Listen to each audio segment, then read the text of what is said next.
Wake up! Wake up, yes. Make some noise out there. Now you're talking. Jeez.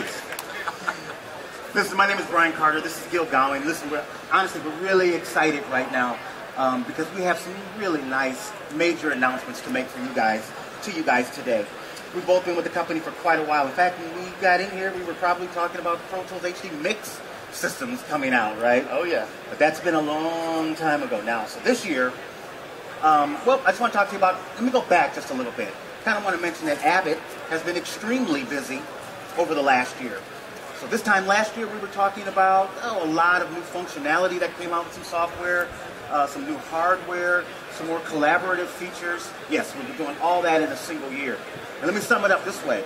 This time last year, we were talking about a new version of Pro Tools 9, that was much more open than anything we've ever done in the past. Brand new hardware. The whole Mbox family had been completely redesigned. Also, brand new interfaces. We did all brand new HD series interfaces. We added an HD native card, and of course Pro Tools HD9 software to support the HD family. But all along, those cards over there, the HD Excel system, has always been our flagship system, right? And quite honestly, it has always been, for about the last 9 years. 10 years almost. 10 years. Almost in January, it'll be 10 years. January's 10 years, it's been the industry standard. So, we've also been asking the customers, why? Why? Why has Pro Tools been the industry standard for so long? And overwhelmingly, a lot of those answers have been dedicated DSP. Customers love dedicated DSP. They also love the lowest latency possible on a system. That always goes over well. Dedicated track count, bottom line, reliability. That's what they've always come to expect from a Pro Tools HD system. So the hard question has been, and AVID's been asking this to many of its customers over the last couple of years, what would a next generation system need to be? What would it have to provide in order to surpass what is already the industry standard? So some of the answers have been, all the answers have been more. They want more plug-in power. Everybody wants more. Okay. They want more tracks. Well, okay. 192, that's not enough. They want more mixing power. Everybody wants more mixing power, right? And again, in many cases, people wanted more flexibility. Now that's a tall order. More, right? And again, we're already talking about a system that is the industry standard. So it's going to take a powerful system to knock, the industry standard out. And we have that system for you. So we're really excited because we get to talk to you about the brand new Pro Tools HDX system. By far, the most powerful Pro Tools system ever to come to date. And that's what we'll talk to you about in our presentation. Right, Gil? That's right. So talking about more, right? So the first thing is more power. So 18 dedicated DSP chips on this card, up to 4, well, actually when we made these slides, up to 4 times the power that we were seeing, but actually in just the last even a few days, I mean, this system's still getting optimized. We're seeing 6, 8, 10 times power card for card. Amazing leaps forward. 4 times the track count. So like we said, Pro Tools HD Excel, 192 dedicated tracks. Pro Tools HDX, 3 cards, 768 dedicated tracks to play that. Wow. Amazing. 4 times the delay compensation. Now this is something that we opened up delay compensation last year for everybody with Pro Tools 9. And it was basically about right at 4,000 samples of delay. Now there's a lot of plugins out there that need a lot of delay to make sure that they stay in line. And you start adding multiples of these, sometimes 4,000 just wasn't enough. So now with not only HDX, but actually the whole, with all the native versions of Pro Tools 10 as well, 16,000 samples of delay compensation. And over 4 times the headroom. So HD TDM Excel, 300 dB of headroom in mixing. That's a lot. But now we're up close to right at over 1,500 dB of headroom. And this is a true hybrid system. Basically, it really leverages the investment of the dedicated DSP on the card as well as the host. It was designed from the ground up to work in harmony with each other. And we are absolutely excited about being able to show you this today. Absolutely. So we'll talk to you about the power of the system as we go through the presentation. So again, new cards, new hardware, right? But also new software. Pro Tools 10 now has been announced. So for a lot of you, a lot of the feature set in Pro Tools 10, again, has come from feedback from the customers. For years, again, we started with the company, it was Pro Tools 3 software for me. I guess I'm dating myself now. But anyway, clip gain, people have been asking for clip gain literally that long. Real-time fades, audio suite, a lot of people have been asking for very specific improvements to audio suite.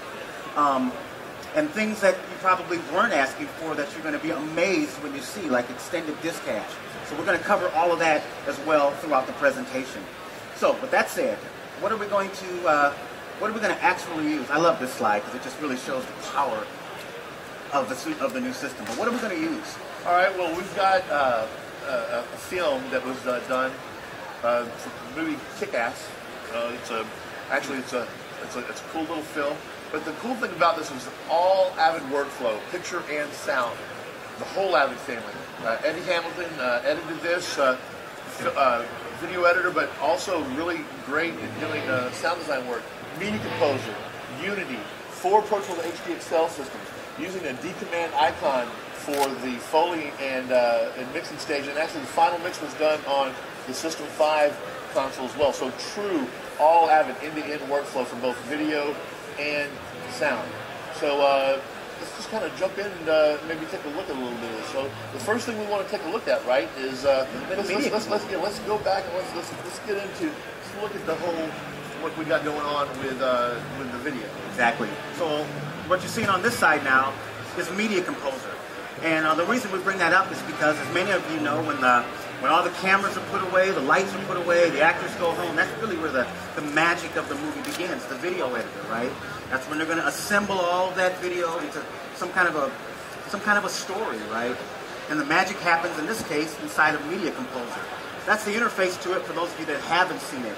But really what I want to point out is some things that are going on. On the timeline over there, there's some audio clips. Again, Eddie Hamilton is an amazing editor, but also he does incredible sound design work. So a lot of work and time is put into just even volume matching all of the dialogue clips, right? And that's what we're seeing on the timeline over there. There's clip gain and things.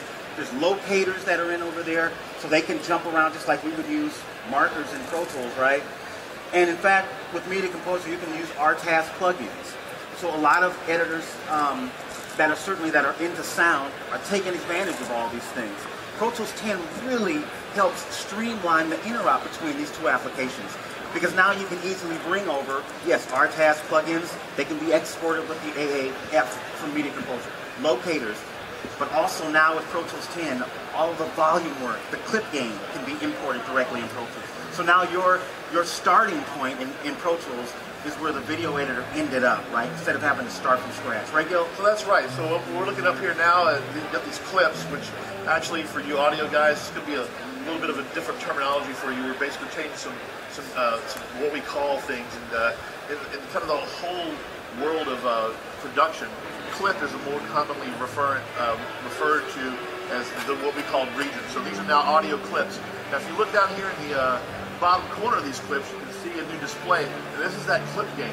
So they did all that when you used to bring things over from Media Composer, it brought it over as volume automation, which was not so bad for the editor, but when you got to the mixing stage, you already had all this information that was going on. For a mixer to have to try to work around that to actually have a starting point, that didn't work well.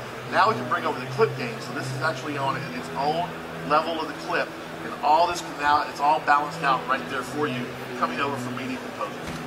So let's just take a listen to this. We've got some dialogue tracks that came over. Let's just kind of take a listen to this right up front.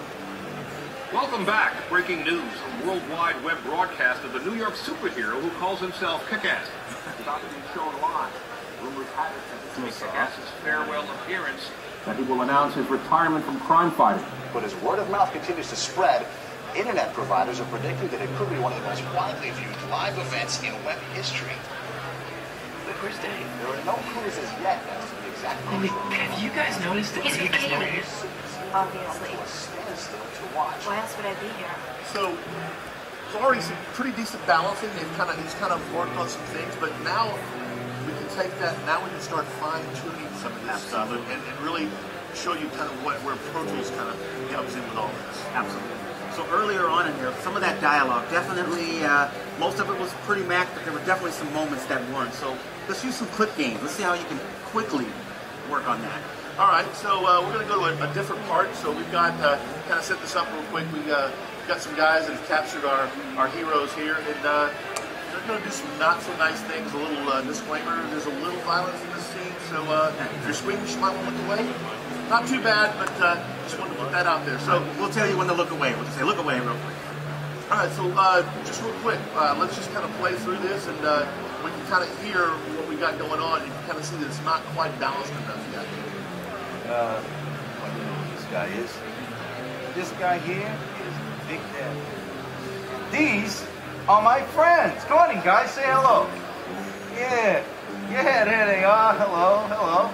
Now, Big Daddy and Kick-Ass. So right away we can kind of see that, you know, some of that's not quite hot enough, some of it may be a little too hot. So real easily we can start going in here and manipulating the clip gain. So there's several different ways we can do this. Once again, we've got this little fader down here. If we click on it and actually just bring those levels right up, and you can see the waveform adjust in real time. So as we start playing through this again, we can really start to kind of balance everything out. Well, you know who this guy is. This guy here is Big Daddy.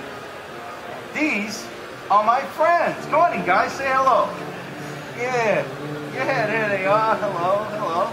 Now, Big Daddy and Kick-Ass are going to help us show you adjust that real time by being visually in this case. Since you're seeing the waveform move, you kind of get it close just by looking at it, right, Gil? That's right, but there's other ways we can actually manipulate this. Now, one of the things I want to do real quick is let's bring up the clip gain line so you can actually see graphically on top of those clips this line now that shows you where the clip gain is. Now, you can grab that with your trim tool, with the smart tool, and you can manipulate it that way. We can even go some steps further now. We can actually, I know that if we come over here in this area, this one little word as he kind of comes in here is and. This guy needs to come up. So I'm just going to highlight that real quick. And just without even breaking that up, we can just bring that and right up. And this guy here is very easy. So no also new regions, no new nothing, no little edits. We can also just add breakpoints like we would normally do in volume automation. That's easy enough. Or we can do things like this. We can come down here to this section here at the end. Let's zoom out just a little bit. We'll select that right in there, and now we can use actually key commands to bring that up. And there's a little hand clap thing he does. I want to accentuate. You can actually use the scroll wheel to bring that up in there. So there's a number of different ways to manipulate that clip gain. All very, very cool. So we've kind of got our leveling in place, right? Yep. But I'm thinking maybe some fades or something on the part. So why don't you tell me real quick while I'm going to go through here? Tell me fades. Exactly. Pro Tools 10 also introduces now real-time fades, right? This has been requested for years and years and years. How does this help you? Number one, obviously the fades are drawn in real time, which is faster, but more importantly, no little files. You don't have another little folder that's got to, deal with holding a bunch of little files. So especially in post-work or anytime you're dealing with large sessions, this can significantly increase how quickly Pro Tools can open the session, because it doesn't have to open a bunch of little fades. Those days are over. That's the future. So, got some fades done. Now, maybe now that we kind of got everything leveled, maybe we ought to take a look at kind of what's going on in the scene now, right? Yes, absolutely. So, I mean, he's going back and forth. I mean, he's kind of in the warehouse talking to the camera, but then it cuts away and you're looking at a computer screen or a TV. There's some perspective things going on, right? Absolutely, yes. So we need to fix those. Now, we can do that with real-time automation and all that, but we really kind of want to make sure that this stays current, leave all that, the automation things for the mixer down the road. We want to burn this in. And usually to do that in Pro Tools, we use a process called Audio Sweep. This allows us to render into the actual file. Right. So that's what we're going to do now. Now, as we switch screens here, we've got several plugins up here. The first thing we want to look at is we've got a new looking plugin up here. This is actually Deverb. Now, Deverb's been around since 1993. This is one of the first plugins to come out as a real-time plugin for Pro Tools.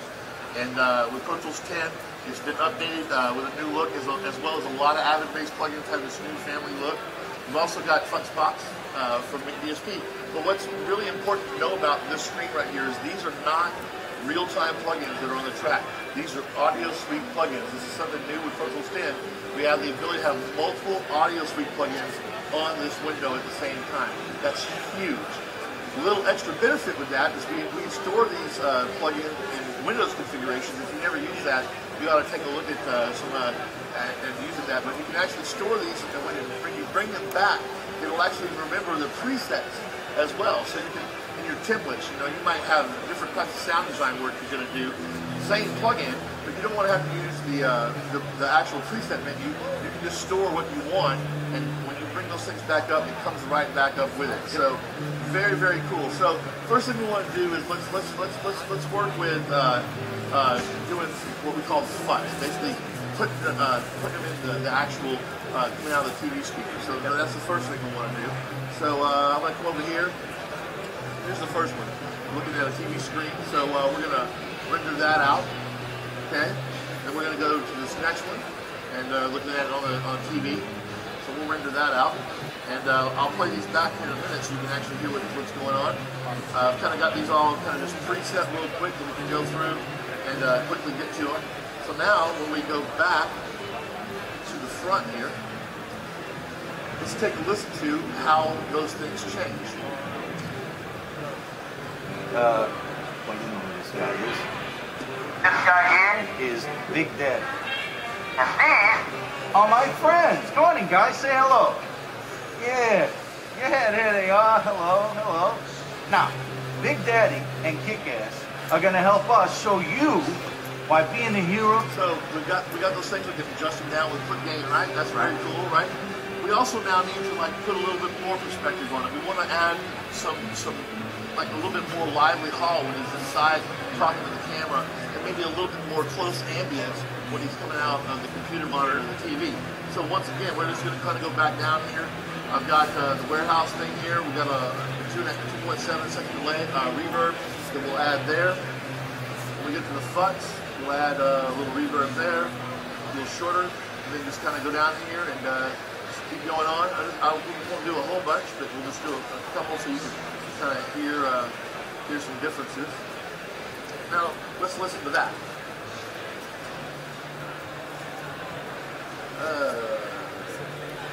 What did I do?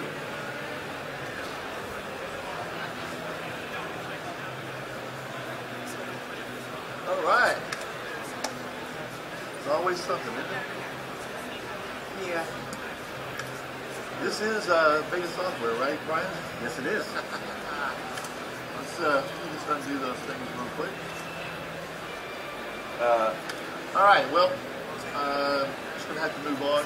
But one thing to actually mention here real quick, though, is something else to do with Audio Suite is when we render this stuff, what if, like, the actual place where it rendered is in the wrong spot? We didn't do it right. So we actually have what we call handles now, where when you process a file, you can either have a preset time, like we have right now, 2 seconds, or you can even do the whole file, that when you process this, you can actually bring it back and have it be in the exact right spot. So you don't have to worry about going back, undoing your render and all of that. And the other nice thing is it also remembers all the metadata. So all the fade files stay in place. If you're working with field recorder workflows, all the field recorder metadata works as well. Yep, and the clip gain is not and it all rendered, stays, that's right. It all stays there too. All right, so we'll go to another locate deal, and let's talk a little bit about the crossfades. That's true. Okay. They can see those. So yeah, so I'm just going to come over here and let's make a crossfade between these two atmospheres. And if we zoom in on this a little bit, and let's make this one side a little bit bigger now, you can actually see there's a new view here with the crossfade where you actually can see this one clip fading out, the other one fading in. So this is the overlap crossfade view. And when we nudge this around, waveform updates in real time. So I mean, these are, once again, these are things that when you're editing, being able to see this stuff in real time happen without it having to render over and over. I mean, this thing with real time phase is absolutely amazing. Yep, they've been requesting this for years. So with sound, I'm going to assume we have some sound because there's a sound effects. That's right. This is the scene where you might want to look away in a moment, but let's see if we have some sound for this. All right, so set it up here. Basically, we got some brass knuckles. We'll do a little example on this guy and basically pop him in his jaw. Now, we had our sound effects editor go through and make us a really cool composite sound effects for that. So let's take a listen real quick what that sounds like. See that again? Ow. Ouch. That sounds really good, right? Yes, I love it. Now, this is multiple tracks. It's got a bunch of effects. It's got automation. Everything's kind of blended. But it'd be really nice maybe to add this to our library, right? Maybe if you want to add it and use it again at some point. Absolutely. So traditionally, you would have to. Well, we could bounce it down, make a stereo file out of it. But we lose the ability to kind of reblend the elements to what we need maybe in the future. Exactly. And a few versions of Pro Tools ago, we had the ability to do what we call, we used to call them region groups. Now they can call clip groups, right? So we could basically store all of the clips, but unfortunately it doesn't retain things like volume settings and the plugins that you have. But now we have a much better way to do this, huh, Gil? Absolutely. So now what we can do is we've selected those tracks, and we have something now called, well, we've had it for a while, where you can export your session out, and now you can export your selected tracks out as a new session. This is absolutely huge. Before, if you wanted to take some certain elements out of the session, you could export the whole session out, open the new session up, and then basically kill off what you needed. Multi-steps, nobody wants to do that. Now you can actually just select the tracks you want, export those out. This is not only great for post, but this is going to be really big for music guys as well. For music, post, doesn't matter. So finally, there's a simple way to take just the tracks you need and create a new session based on those tracks. All right, let's move forward, Gil. So I guess we're probably going to talk a little bit about AAX, right? Well, no, actually, let's talk about power first. So what we said before with HDX, I mean, you've got now a massive amount of tracks that you can have a session. And so let's kind of step back and let's take a look at that. So let's move over here to the mixer page and let's take a tour of what we actually have here in the session. I'm going to just, I'm going to take my, go back over here real quick. I'm going to take my video offline for a second. And let's actually bring that PowerPoint back up. So let's just kind of go through here. Let's advance forward a little bit. So I'm going to just scroll. So we've got some VCAs up front. Our green tracks here. These are all of our dialogue tracks. They've got a lot of plugins, a lot of synths going on. You know, we're about 60 tracks in now. Then we get to the blue stuff. This is all of our Foley tracks. Once again, a lot of plugins, a lot of synths. Whoa. All this is in surround, by the way. It's all being mixed in 5.1. So a lot of Foley tracks. We're up to about 137 tracks now. 138. We get into the darker blue. These are our hard effects tracks. Once again, a lot of plugins. Make it stop. Make it stop. My goodness. All these brown and gold tracks now. We're into our backgrounds. Okay. Now, normally this would be 2 or 3 systems, maybe 4 systems that we would do all this on. It's all on one side of one virtual session, still going, right? Get to the purple tracks down here. These are all of our 5.1 stems of all of our music, right? And then at the end, the multicolor tracks down here. These are all of our final stems as well as the print master. So we've got 275 tracks in this session, okay? It's a lot of stuff going on, right? It's a massive amount of stuff going on. So now let's go back over here. Now let's take a look at the edit page. So all this audio, all this stuff going on. And again, we can't emphasize it enough. Those of you that are in post already know this. A lot of the guys that are in the music don't realize, but typically with feature films, that's why they've never been able to put that many tracks and files on a single system. So they do this across multiple systems. You might have a system for dialogue, a system for effects, a system for music. Multiple systems linked together. In this case, we put all the reels into one system. That's actually amazing. Now, so let's do this. Let's bring up our system usage window. All right. So we talked up front. We've got a whole new disk scheduler engine, and when you talk about Pro Tools HDX and even the production toolkit with Pro Tools 10, we've got this new extended disk cache. So what it allows you to do is it allows you to wall off a section of your RAM and be able to load those audio files into RAM and be able to play them back. This computer has 32 gigabytes of RAM in it. We've got 24 gigabytes walled off. 100% of the timeline is cached, and we're using 64% of that 24 gigabytes to load every bit of audio in this session. Now that's really cool, right? Yep, absolutely. Now, but how does that benefit us? Well, I'm gonna show you how it benefits us. All right. So let's step back out here. Let's put this system usage window away for a minute. Now, you would think that with all these audio tracks, that I mean, even probably trying to play out of RAM, it's a lot of stuff, right? This is gonna, you know, when you try to like move around the timeline, it's gonna have to, you know, it's gonna have to stop and think about it and then play. Absolutely. And this is what we've had to deal with in Pro Tools forever. This is what we kind of expect. So let's just quickly do this. I'm gonna turn this down and just gonna randomly play, and then I'm just gonna jump around the timeline and I'll show you how fast and responsive this extended disk cache is. Welcome back to Breaking News. A worldwide web broadcast of... My dad. Pardon money.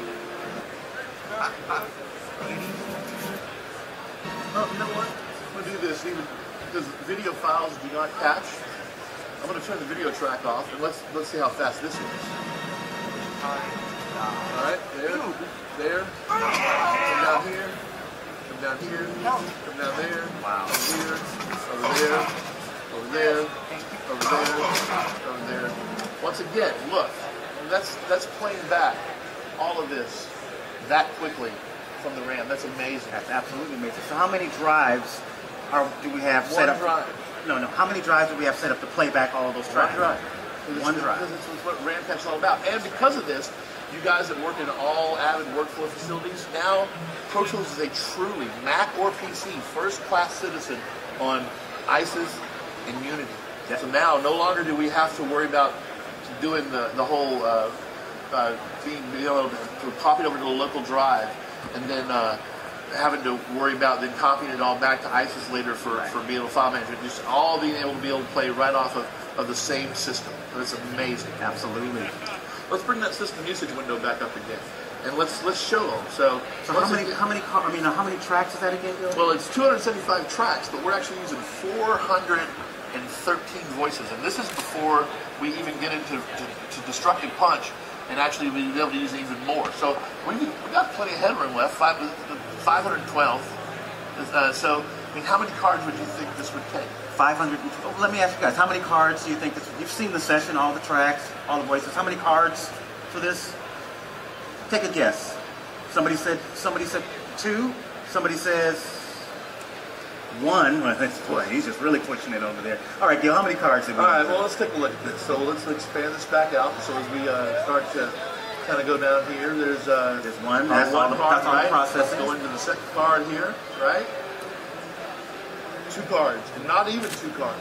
All of that processing, all of those mixers, all of that is coming from 2-card system. 2-card system. This, like I said, this used to take multiple 3, 4, 5, 6-card systems to play back on 2 cards, 1 machine, 1 drive. Absolutely. So this gives you an idea of the power of the new HDX cards. I mean, look at that. Again, multiple systems, now a single system. In this case, 2 cards with plenty of chips left over to do processing from some of these great third parties. All right, so where do you want to go from here? Well, let's talk real quickly about sound quality and what we're doing here with this. So to try to go forward in the future, we've in the past had 2 different plugin types. We've got RTAS plugins that were host-based, we've got TDM plugins that were BSP-based. But towards going into the future, we needed to really combine those 2 into one platform to where it would be a lot easier for developers to really deal with this. And this is our new AES plugin platform, AVID Audio Extensions. 64-bit ready, so as we move towards the future of having a true 64-bit app, we have the ability for AVID and all of our great third parties to be able to develop in this plugin platform, so when we get ready to make that switch in the future, in the near future, then we're basically ready for that. And it allows you to make one algorithm that can be both DSP or native, so no longer do you have to code 2 totally different plugins, right? So the first plugin that we want to look at is an AES platform, is our new AVID channel stream. So beautiful. So really, really wonderful sounding EQ here. Yep. Great. It comes from the System 5 console. Everybody that's ever used that console really liked the processes. We took those algorithms out and made it into a plugin for Pro Tools. The great thing about this plugin is it's not a paid option. It's not just for HD users, it's for everybody. Anybody that gets into Pro Tools 10 will get this plugin. It's absolutely amazing sounding. So let me find my dialogue track, and let's just kind of solo up here real quick. This guy here is Big Daddy. Focus here. All my friends. Go on, guys, say hello. Yeah, there they are. Hello. Now, Big Daddy and Kick-Ass are going to help us show you why being a hero is a bad idea. You know what a silent K is? That's when K is at the beginning of the word, but you don't pronounce it. Well, let me show you this. This is actually really cool, Brian. I want to take the output level of this down so we can really do some things here. So with this new 32-bit architecture, we can really push these plugins up, right? Remember, it's not compressing so much. So I'm like really going to be pushing this up. Yeah, there they are. Hello, hello. Now, Big Daddy and Kick-Ass are going to help us show you Wow. why being a hero is a big And that's really pushing it, Gil, right? I'm pushing it, but I mean, it's not not the greatest sound EQ with that much mids, but it really does show you that you can really push these plugins and not have to worry about any kind of gain. You can really do what you want to shape your sound, not worry about the distortion part of it. And that's what we talk about by 1,000 dB, over 1,000 dB of headroom now. You can really push the plugins into that sweet spot for you, depending on what you're working on, right? And not having to worry so much about clipping and all these things. So a big thing we're talking about with AES, I mean, we've got a ton of third parties that are behind this platform. We go to the next slide. You kind of see here, there's a bunch of stuff. I mean, there's some new things here, some older plugins. We've got a lot of our third parties that are announcing support for AES here at the show, while a number of other ones are basically saying that they're on board and we'll have something to show in the very near future. So, by the way, very, Gil, very healthy. this is some hardware that I purchased a while ago. Tell them just real quick about that one. All right, well, this is actually a new plugin from Softtube that came out a few weeks ago that's on the AES platform right now. This is the TLA 100A tube leveling amplifier that's based on the Summit hardware box, and it's absolutely incredible, and it works great DSP and native in AES. And all of these, I mean, like Cytomic Blue, this is a plugin that used to be only available actually wrapped, and then he did RTAS, but now true AES version, native and DSP. How about this one? Eventide, they've had a lot of great plugins forever that have only been based in the DSP world. Now coming to AES, now they actually have both DSP and native, so it's the backwards that way as well. So just to clear that up, just to make sure it's clear, Pro Tools 10 is what supports AES. So once you go into Pro Tools 10, now suddenly these plugins that were at one point only available on DSP, now you have access to them, including Revive and some yeah, that's exactly what I was going to show here. So like we've got Reverb 1 Revive, they've got new facelifts with the new AVID family look here in Pro Tools 10. But the big message here is these plugins that used to only be available DSP are now native versions as well. And that's absolutely amazing. So as we get to the end of this, we've talked, well, we kind of keep going with the sound quality. Once again, 32-bit end-to-end sound processing, 64-bit mixer something. And this is actually true compatibility between your native and your DSP-based systems, along with that 1,500 dynamic range or 1,000 more dB of dynamic range over HD PDM. This truly is a great sounding platform. You saw the teasers up front. You see them again. You've got a lot of professionals out there that have been kind of testing this for the last few weeks or so, and they're absolutely blown away by this. So real quick, just kind of wrapping things up here. We've got an AVID Pro mixing family of surfaces, from Artist Series all the way up to the bigger consoles with Icon and System 5 in the middle there. With Pro Tools 10, we've taken Yukon to the next phase, Yukon Phase 2. We've added a bunch of really cool new features with that. In fact, if you want to take a look at those and find out more about them, you can either see the Artist Series pod on the back of the stage. There's an S5 Fusion on the back. Then you can get with one of the sales reps that are running around. And if there's slots, we've actually got an offsite room that you can schedule a demo on the System 5 MC, kind of see what's up there. So as we get ready to kind of deliver this now, we've got our stems in place. Just real quick, we've got a new down mixer plugin that comes with Pro Tools. We printed our tracks.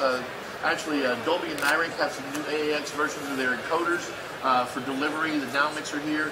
And we then get ready and we can export our final print mix multi-channel right back over into Media Composer to complete the cycle. It comes from there, comes over to Pro Tools, you do all your work with all these great new features, you sculpt the sound, get it the way you want it, print it, and then back to delivery on the Media Composer side. So true AVID workflow for post. Absolutely, top to bottom. So listen, we're really excited about the new HDX hardware. We're also excited about Pro Tools 10 in general. Hopefully you guys are as excited. And if you are, please, first of all, make sure you stop at the counters on both sides of the booth. They want to scan your card, that way they can get you the information about the new systems. But then on the other side of the booth, we have HDX systems connected, HD native systems back there if you have questions about them. as well as inboxes on that side, and all of the control surfaces, the whole AVID family of control surfaces are set up somewhere around the booth. Now, you're probably wondering, well, when can I get this, right? Well, actually, Pro Tools 10, buying the new software, the standalone, or any upgrades are available today. You can go buy that right now. Yep. So get after it. Now, if you're looking to get into the new HDX system and you're an HDXL owner, and you're wondering what you can do there, well, go see your local reseller and go ahead and get your order in now. Put your order in today. The HDX cards will be available soon, but if you order now, you can go ahead and get that HD software upgrade now, start using it on your current system, and then when the cards come out, we'll send those right to you. You do your swap, and you seamlessly keep on working and have all that extra power now that you've never had it before at your fingertips. Amazing, amazing stuff. Yep, so talk to your dealer about it. They can take care of all of that. My name is Brian Carter. This is Steel Golly. Hope you guys enjoyed it. Please, if you have questions, anybody at the booth can certainly help you as well as us. So we'll see you guys in a minute. Thank you very much.